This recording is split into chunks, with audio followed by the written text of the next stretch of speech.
जी, 2024 के आम इंतखाबात के बाद 16वीं कौमी असम्बली नए 9 मुंतखब अरकान को खुशामदीद कहने के लिए बिल्कुल तैयार है। अभी से थोड़ी देर बाद कौमी असम्बली का सेशन शुरू हो जाएगा। जितने भी 9 मुंतखब अरकान हैं वो उनकी आमद का सिलसिला इस वक्त जारी हो चुका है। कौमी असम्बली के अतराफ में सिक्योरिटी के सख्त इंतजाम किए गए हैं।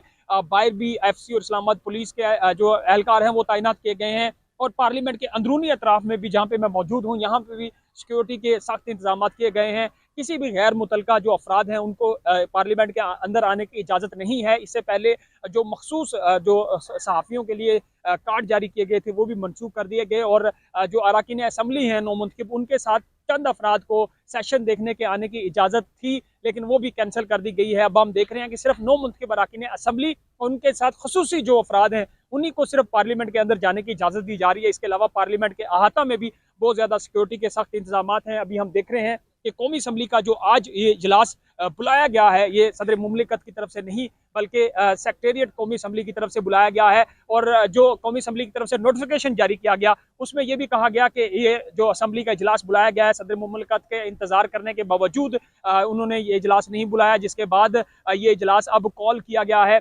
और चूंकि गुज़श्ता 5 बजे तक सदर मुमलिकत का इंतजार किया जाता रहा और उसके बाद फिर ये इजलास कॉल किया गया है। और इसमें तहरीक इंसाफ के जितने भी जो सुन्नी इत्तेहाद कौंसिल में शामिल हो चुके हैं अरकान, उनकी तरफ से भी ये कहा गया कि वो भरपूर अंदाज से शिरकत करेंगे। और आज सिर्फ 9 मुंतखब अरकान असम्बली हल्फ उठाएंगे और उसके बाद फिर उनकी रजिस्ट्रेशन का अमल होगा, जिसके बाद फिर शेड्यूल जारी होगा। आज कागजात जमा होंगे स्पीकर और डिप्टी स्पीकर के लिए, और कल फिर स्पीकर और डिप्टी स्पीकर का इंतखाब होगा और उसके बाद फिर वज़ीर आज़म का इंतखाब होगा। और इस तरह वफाक में भी जो हुकूमत साजी का अमल है वो आगे बढ़ जाएगा। सूबों में तमाम जो जितने भी वज़राए आला हैं या जो अमल है कानून साजी का वो आगे बढ़ चुका है। तो वफाक में भी अब चूंकि इलेक्शन कमीशन की तरफ से अभी तक जो मखसूस नशिस्तों का मामला है उसके ऊपर कोई ऐसी अपना फैसला जो महफूज किया था उसको जारी नहीं किया गया, लेकिन फिर भी 336 के करीब 9 मुंतखब अरकान असम्बली आज अपना हल्फ उठाएंगे। और उसके बाद फिर जो है मुख्तलिफ जमातों के, चाहे वो मुस्लिम लीग नून हो, पीपल्स पार्टी हो, सुन्नी इत्तेहाद कौंसिल हो, तहरीक इंसाफ हो, तमाम जमातों के जो अरकान असम्बली होगी उनकी तरफ से यहाँ पे नुमाइंदगी होगी। इस वक्त हम देख रहे हैं कि सिक्योरिटी के सख्त इंतजाम किए गए हैं